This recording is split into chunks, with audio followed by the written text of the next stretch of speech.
Bismillahirrahmanirrahim. Assalamualaikum warahmatullahi wabarakatuh. Innal hamdalillahi nahmaduhu wa nasta'inuhu wa nastaghfiruh wa na'udzu billahi min shururi anfusina wa min sayyiati a'malina. May yahdihillahu fala mudhillalah wa may yudlilhu fala hadiyalah. Asyhadu an la ilaha illallah wahdahu la syarikalah wa asyhadu anna Muhammadan abduhu wa rasuluh alladzi la nabiyya ba'dahu wa la rasula ba'dahu amma ba'du. Ikhwatu iman yang dirahmati Allah Subhanahu wa taala. Allah Subhanahu wa taala berfirman, A'udzubillahi minasyaitonir rajim. Ya ayyuhallazina amanu taqullaha haqqa tuqatih wa la tamutunna illa wa antum muslimun. Ala ya sadaqallahul adzim. Puji syukur marilah kita panjatkan kepada Allah Rabbun Ghafur. Alhamdulillah pada kesempatan kali ini Allah telah memberikan begitu banyak kenikmatan yang kita rasakan dari tiap detik, tiap jam, bahkan hari. Ini tidak terasa oleh kita semua bahwa nikmat Allah begitu banyak sekali yang patut kita selaku hambanya bersyukur dengan kalimat yang paling ringan adalah kalimat Alhamdulillah, ya, wa syukru ala ni'amillah. Barangkali kalimat-kalimat tersebut adalah kalimat rasa syukur kita terhadap karunia Allah Subhanahu wa taala. Salawat serta salam semoga terlimpah curahkan pada junjungan Nabi kita Muhammad sallallahu alaihi wasallam. Beliau adalah pembawa lampu yang sangat terang benderang ketika umat atau manusia pada saat itu dalam keadaan gelap gulita, sehingga dengan pembawa penerang Nabi kita Muhammad SAW dengan wasilahnya adalah ajaran Islam atau dinul Islam. Alhamdulillah kita ini terterangi dengan cahaya-cahaya Islam tersebut, sehingga membawa kepada jalan-jalan yang tadinya kita ini tidak tahu arah mana atau jalan yang mana yang lebih baik tentunya.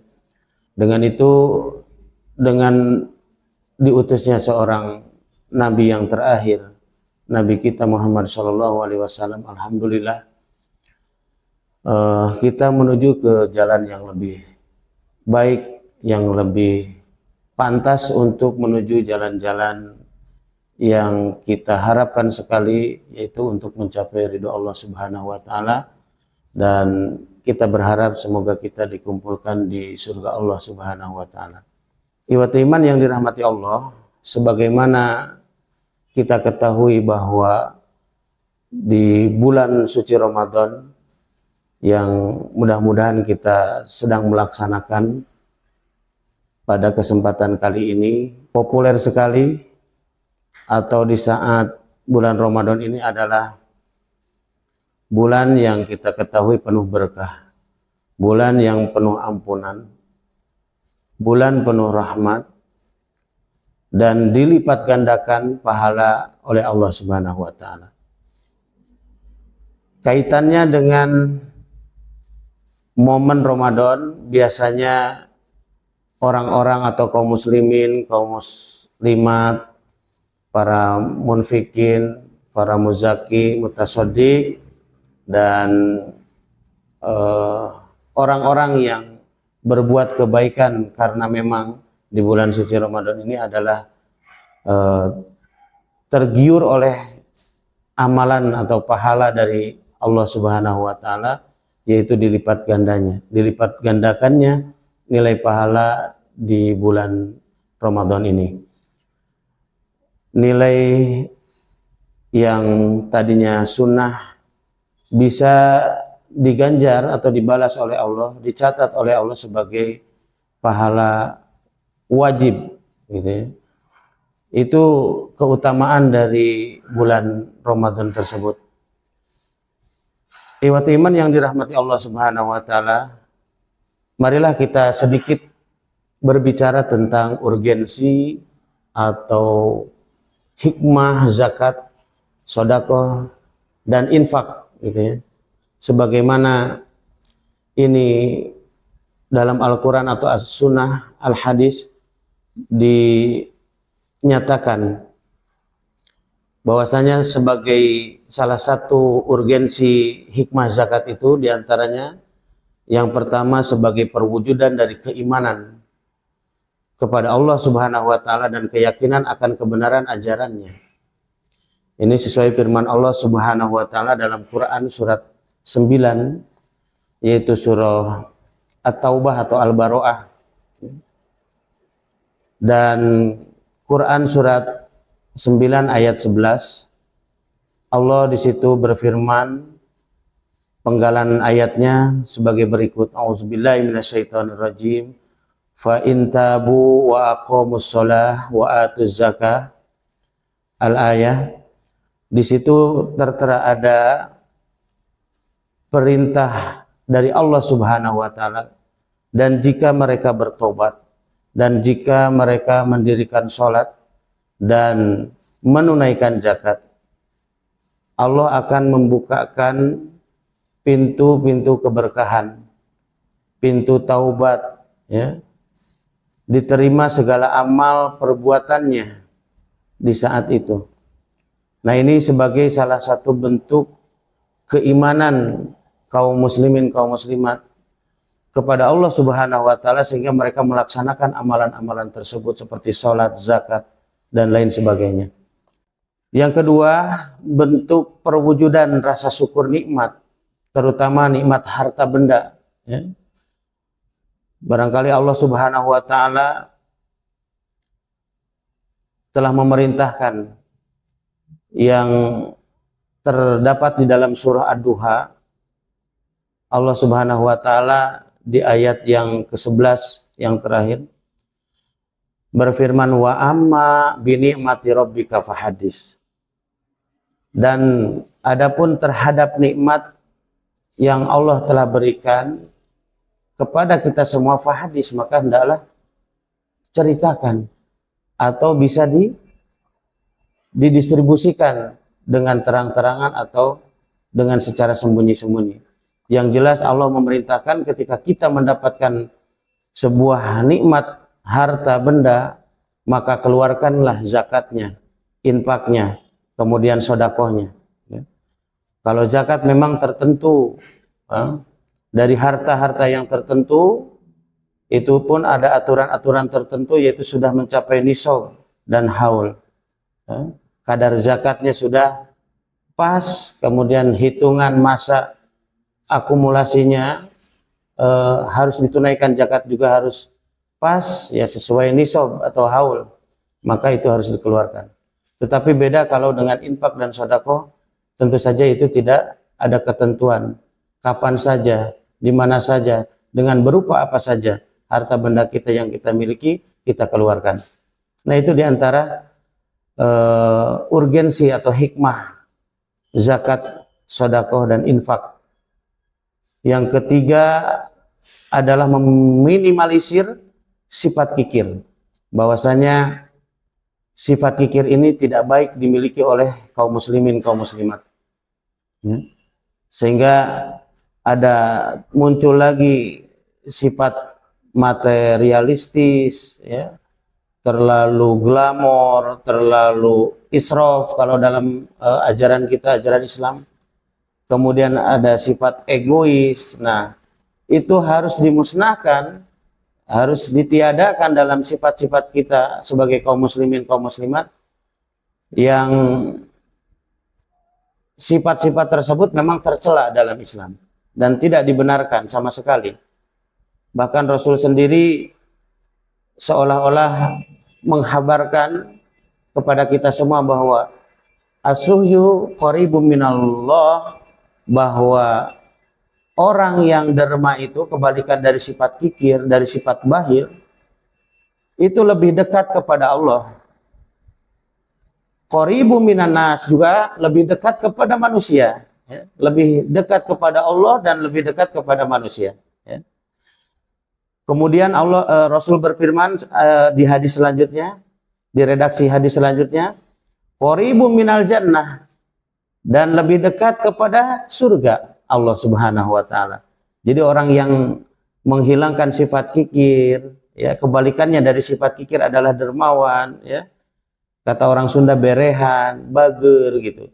Nah, itu akan lebih mendekatkan kepada Allah, dekat juga kepada manusia, ya.